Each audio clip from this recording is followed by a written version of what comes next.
तुम्ही खरं ऐकायला तयार आहात? चला, आज मी तुम्हाला सांगते, जर तुम्ही 9 ते 5 ची नोकरी करत असाल, तर तुमचं आर्थिकदृष्ट्या तुम्ही स्टेबल राहू शकता. पण तुमचं श्रीमंत होणं फार कठीण आहे. नमस्कार, माझं नाव स्मिता आहे. मी रिअल लाईफ टॉपिक्स बाबतीत माझ्या ह्या YouTube चॅनलवरती नेहमी तुमच्याशी गप्पा मारत असते. जर तुम्हाला असे व्हिडिओ बघायला आवडत असतील, तर माझ्या चॅनलला लाईक आणि सबस्क्राईब नक्की करा. चला तर, बघूया हा 9 ते 5 चा काय इश्यू आहे. या 9 ते 5 च्या नोकरीमध्ये ना, प्रॉब्लेम नोकरीमध्ये नाहीये. प्रॉब्लेम सिस्टममध्ये आहे आणि आपल्या अप्रोचमध्ये आहे. हा 9 ते 5 चा जॉब तुम्हाला आर्थिकदृष्ट्या सबळ का नाही बनवत बरं? तुम्ही तुमचा वेळ विकत आहात आणि वेळ हा खूप मर्यादित आहे. जर तुम्ही आत्ता काम केलं तर तुम्हाला पैसे भेटतील. जर तुमचं काम थांबलं तर तुमचा इन्कमही थांबू शकतो. आपला पगार ना वर्षाला 10 ते 20% वाढतो. 10 ते 20% पण मी खूप जास्त बोलते. आणि आत्ताच्या घडीला इन्फ्लेशन तर तुम्हाला माहितीच आहे की किती वाढतंय. 30 ते 40% इन्फ्लेशन वाढतं. आणि मग याच्यामुळे काय होतं, आपलं नेट इन्कम झिरो होऊन जातो. आणि याचा नेट रिझल्ट काय होतो, ती स्ट्रगल जी आपण वर्षानुवर्ष करत आलो.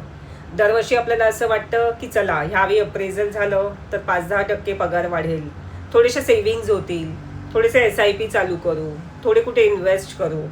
पण ज्या हिशोबाने इन्फ्लेशन वाढतंय, ज्या हिशोबाने इकॉनॉमी चालली आहे, त्या हिशोबाने आपले ते 5-10% पण कुठे उडून जातात हे कळत नाही. आणि मग प्रत्येक वेळेला महिन्याच्या एंडला किंवा महिन्याच्या 10-15 तारखेनंतर आपली सेमच सिच्युएशन होते जी आधी होत होती. तुमचं काय आणि माझं काय सेमच आहे. नोकरीतून ना आपण इन्कम तर कमवतो, महिन्याच्या एंडला एक फिक्स सॅलरी तर येते. पण तुम्ही जर म्हणाल की त्यातनं मी माझ्या असेट्स उभ्या करेल, मी काही इन्व्हेस्टमेंट करेल, तर हे खूपच मुश्किल झालंय. आजच्या घडीला तुम्ही ज्याही नोकरीवरती आहात त्या हिशोबाने एक घर घ्यायचा प्रयत्न करा. 1 BHK सोडा, एखादा स्टुडिओ फ्लॅट घ्यायचा प्रयत्न करा. प्राईम लोकेशन सोडा, वसई, विरार, मीरा रोड, अशा नालासोपारा, नायगाव अशा ठिकाणी जाऊन तुम्ही एखादं घर घ्यायचा प्रयत्न करा. बघा किती मुश्किल आहे. तुमच्या आजच्या 1 लाखाच्या सॅलरीमध्ये पण एक स्टुडिओ अपार्टमेंट घेणं किती मुश्किल होत आहे. आणि त्याचा EMIचा जो बर्डन आपल्यावरती पडतो, तो EMI ॲब्झॉर्ब करून त्यानंतर पूर्ण महिना घालवणं ही खूप मोठी आणि प्रॉब्लेमॅटिक गोष्ट झाली आता. मी असं बोलत नाही की नोकरी चुकीची आहे. नोकरी तर आपली फाउंडेशन आहे. पण वेल्थ सिस्टममधून तयार होते. त्यासाठी आपल्याला काय करायला हवंय? 90% लोक ना आपल्या सॅलरीवरती डिपेंड असतात आणि फक्त 10% लोक सिस्टम बिल्ड करतात. ती कशी? What is actually makes you rich? Multiple income streams. एकच इन्कम थोडा रिस्की असतो, पण 2-3 इन्कम सोर्स जे असतात ते आपल्याला स्टॅबिलिटी आणि ग्रोथ देतात.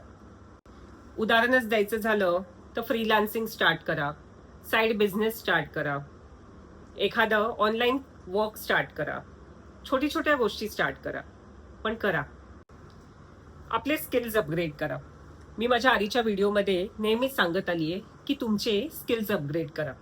हाय इन्कम हा हाय व्हॅल्यू स्किल्स अपग्रेड केल्यामुळे येतो. त्यामुळे स्किल्स अपग्रेड करणं हे खूप इम्पॉर्टंट झालंय. एखादं छोटंसं काय होईना, पण एखादं स्किल शिका आणि त्याला फॉलो करून त्यातनं काहीतरी स्टार्ट करण्याचा प्रयत्न करा. नंतर आली आपली इन्व्हेस्टमेंट. फक्त सेव्हिंग करून कोणी श्रीमंत होत नाही. इन्व्हेस्टमेंट वेल्थ क्रिएट करते. त्यामुळे इन्व्हेस्टमेंट करणं खूप इम्पॉर्टंट झालंय.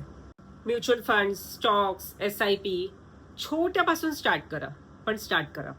इवन मी घरात असलेल्या गृहिणींना पण सांगेल की जो पण इन्कम तुम्ही एक स्वतःची सेव्हिंग म्हणून साईडला ठेवता ना महिन्याच्या एंडला, की कधी अडीअडचणीला कामाला येईल किंवा कधी काही इम्पॉर्टंट असेल तर त्यावेळेला कामाला येईल, जो तुम्ही एक छोटासा पार्ट तुमच्या हस्बंडच्या सॅलरीमधनं एक साईडला ठेवता, खर्च भागवण्याचा प्रयत्न करता बाकीच्या उरलेल्या पैशामधून, ती थोडीशी अमाऊंट ज्या वेळेला जमा होते ना, ती एखाद्या म्युच्युअल फंडमध्ये किंवा ती एखादी SIP चालू करून त्याच्यामध्ये इन्व्हेस्ट करायला लागा.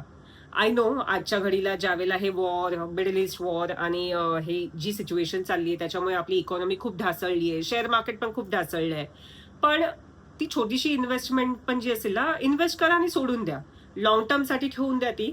आणि बघा काही वर्षांनी मे बी ते ₹1000 जरी असतील तुम्ही इन्व्हेस्ट केलेले महिन्याच्या महिन्याला, पण ते ₹1000 12 महिन्याचे 12,000 झाले, पण लाँग टर्मसाठी जर 5-6 वर्ष तुम्ही त्याचा विचारच नाही केला, तर ते 12,000चे मे बी तुम्हाला 15,000, 20,000, 25,000चे ते पण रिटर्न मिळू शकतील. त्यामुळे छोटी का होईना, पण इन्व्हेस्टमेंट स्टार्ट करा. Use your job as an launch pad. तुमच्या नोकरीला शेवट समजू नका, तर तुमच्या नोकरीला एक स्टेपिंग स्टोन सारखं वापरा. श्रीमंत लोक असतात ना, ते काम करत नाहीत, ते वेल्थ बिल्ड करतात. ते वेळेसाठी काम करत नाहीत, तर ते सिस्टम बिल्ड करतात. त्याच्यामुळे ते मोठमोठ्या कंपन्या चालू करू शकतात आणि आपल्यासारख्या एम्प्लॉईजना हायर करू शकतात. तो माइंडसेट आहे ना, तो माइंडसेट प्रत्येकामध्ये येणं खूप इम्पॉर्टंट आहे. कारण नोकरी करून तुम्ही फक्त एक कम्फर्टेबल लाईफ जगू शकता, पण एक फायनान्शियल फ्रीडम येणंही खूप गरजेचं आहे. तुम्हाला असंही वाटत असेल ना की एखादी गोष्ट आवडली तर पटकन घेऊन टाकावी, मागचा पुढचा विचार न करताना. असं वाटलं की वर्षातनं एखादी डोमेस्टिक का होईना एखादी ट्रिप करावी, तर तीही हसत हसत करावी. त्याच्या आधी 3-4 महिने सेव्हिंगचा विचार करून कसं मॅनेज करणार, कसे पैसे जोडणार आणि ते ट्रिप करून आल्यानंतरही पुढचे 3-4 महिने ते पैसे घालवले ह्या गोष्टीचा विचार करून त्याच्यावरती अजून जास्त टेन्शन घेण्यात अर्थ नाहीये ना. त्यासाठी हा फायनान्शियल फ्रीडम येणं खूप इम्पॉर्टंट आहे. आज तुम्ही मला म्हणाल की माझ्या ह्या 40व्या वर्षामध्ये मला ह्या गोष्टी खूप समजायला लागल्यात आणि आता असं वाटतंय की जर आधी मी ह्या गोष्टीचा विचार केला असता, थोडे स्ट्रॉंग थॉट्स ठेवले असते, थोडे पावलं उचलली असती ना, तर मे बी माझा हा फायनान्शियल फ्रीडम आत्तापर्यंत आला असता. पण मीही अजूनही तुमच्यासारखी स्ट्रगल करते. पण आता समजायला लागलंय, रिस्क जर घेतली नाही ना, तर ग्रोथ येणंही खूप डिफिकल्ट होतं. त्यामुळे रिस्क घेणं खूप इम्पॉर्टंट आहे.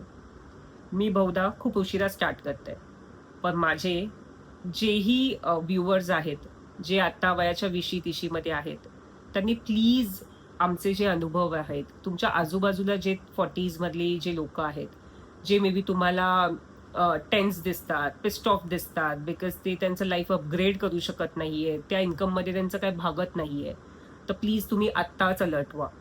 आणि आम्ही ज्या चुका केल्यात ना, त्या चुका तुम्ही करू नका. वेळेत जागरूक राहून नोकरी करा, बट सायमल्टेनियसली दुसरं एखादा असं स्वतःसाठी एक उत्पन्नाचं एक ऑप्शन ओपन करा, की त्यातनं तुम्हाला एक साईड इन्कम नेहमी मिळत राहील आणि तुम्ही नोकरीवरती जास्त डिपेंड नाही राहू शकत आणि तुम्हाला तुमची लाईफ जी जगायची जशी जगायची तशी तुम्ही ती जगू शकता. बिटवीन तुम्हाला दाखवते ॲटमला. मी ते व्हिडिओ बनवते, तर हा इथे माझ्या बाजूला येऊन मस्त AC मध्ये झोपलाय. वाट बघतोय की कधी माझं व्हिडिओ शूटिंग बंद होईल आणि मी माझ्या आईच्या बाजूला जाऊन झोपेल. ॲटम, आजपासून एक डिसिजन घ्या. फक्त नोकरीवरती डिपेंड राहायचं नाही. एक वेगळा इन्कम सोर्स चालू करायचा. जर तुम्ही रेडी असाल तर कमेंटमध्ये लेवल अप असं लिहून पाठवा आणि हा व्हिडिओ सेव्ह करा आणि 6 महिन्यांनी तुम्ही स्वतःलाच कम्पेअर करा. चला तर पुढच्या व्हिडिओमध्ये भेटूया अशाच एका टॉपिक सोबत. तोपर्यंत आनंदी राहा आणि खुश राहा. बाय.